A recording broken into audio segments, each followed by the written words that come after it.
जाताना पण याच असं चालले.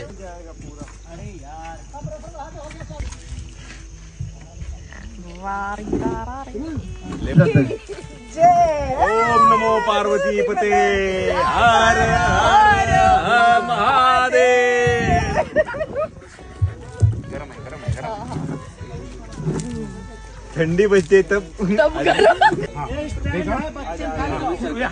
पहले इधर लेके आया, देखा इधर उधर. हाँ उधर जा उधर. अमित भाई दोनों एक्शन.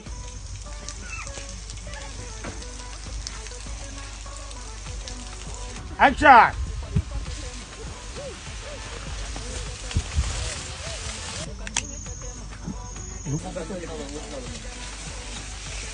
ओके. काय होतं त्या गोपाळमध्ये जे एवढा वाराणसीवर तुमचं माणूस समझते ना सब तुझे. उनको बताऊंगी कि तू कितना बड़ा राक्षस है.